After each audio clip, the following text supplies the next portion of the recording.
At dahil nga birthday ng aking partner ngayon, mga loves, may bisita kaming dumating. Binisita siya ng kaniyang mga hipag at mga pinsan kasama ang aming kumare. Ayan mga loves, at maya-maya darating din dyan yung kaniyang kapatid at bayaw. Ay ayan na nga pala mga loves. Sinundo niya yan dun sa may tabing aplaya kasi sa bangka yan sumakay mag-asawa.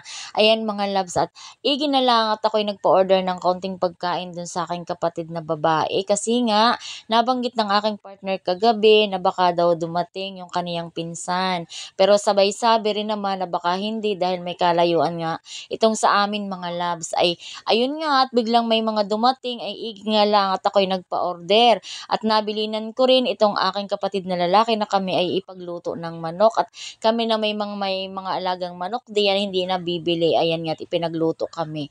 Ay di meron silang pulutan. O ayan mga loves, at habang nagtatagay ang mga yan ay nagpapaypay, meron na ngang mga nakataas ang damit. Sa sobrang init ng panahon, ang alinsangan ay siguro mga loves pati sa inyo ay mainit din ang panahon. Ano, ayan tingnan nyo nga't habang nagtatagay talaga'y namamaypay. Ayan, nakatayo pa yung aking hipag diyan.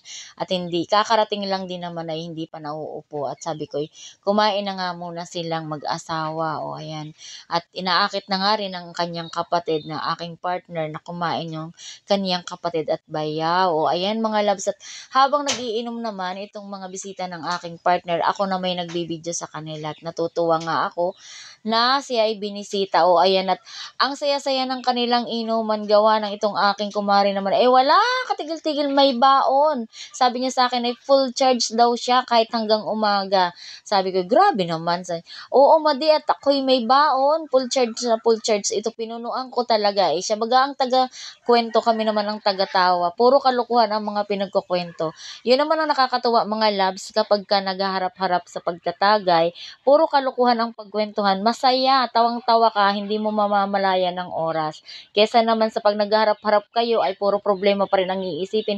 Mapapaiyak ka naman doon. Ganyan, kaya kami ay tawang-tawa dyan, at may pagtayo pa talaga dyan yung aking kumari dahil nga siyang siya-siya sa kanyang pagkwento. O may pagtapik pa nga yan kanina dun sa lamesa mga loves. O ayan, di siya, ate mo ka. Sabi ko nga di mo, tatayo pa talaga yan mga loves sa pagkukwento.